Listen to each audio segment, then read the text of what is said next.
Butcher's 56 Ford looked very competitive in practice, one of the faster Sportsman machines in the field.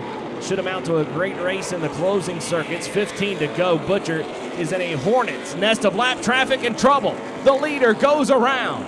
Contact with a lap down machine, and Butcher in turn number 3 brings out our first caution of the night. A disappointing development for Greg Butcher.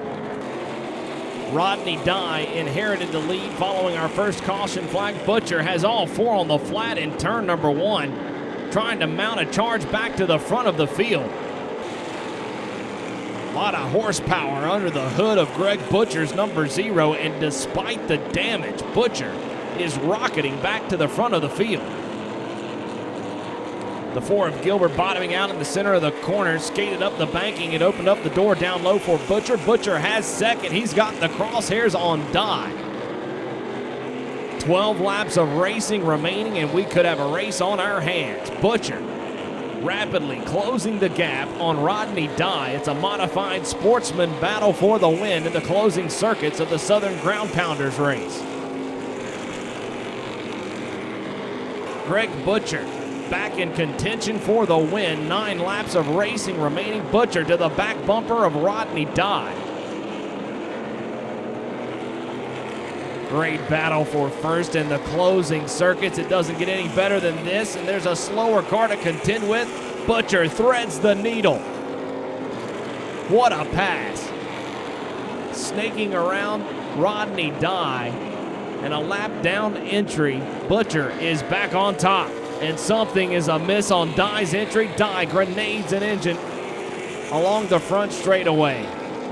A new challenger in the rear view mirror of Greg Butcher. A carousel of top contenders. This time it's Sparky Staton emerging as a threat to unseat Butcher. Butcher working around the lap entry. That's the 16 of Gene Williamson. Williamson will yield the preferred group to Staton down the front straightaway. He impeded the progress of Butcher. 3 car lengths the gap at most. Some 0.4 of a second from Butcher to Staton. 2 Sportsman drivers now dueling it out for the win. 3 to go. Staton closing in on Butcher. Will he run out of time? White flag is out. Can Butcher survive and forestall the 8 of Sparky Staton? Final trip around the 4/16 mile oval. Butcher working around slower traffic. Staton shadowing the 0 through 3 and 4.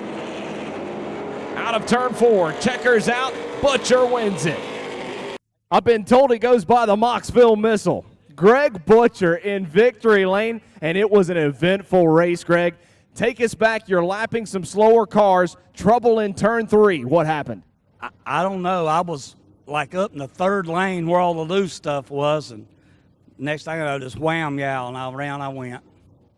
And then to work your way back up on the restart, starting in 5th, Rodney Dye, a very competitive car, won back in April. What was going through your mind? I wasn't giving up then. I done dented my car. That's probably the first scratches it had. And I was driving it to the front, and it didn't matter what. How big of a win is this for you and your race team? It's pretty good win. I mean, this boys all helped me. This stuff here is just for fun, but winning's winning.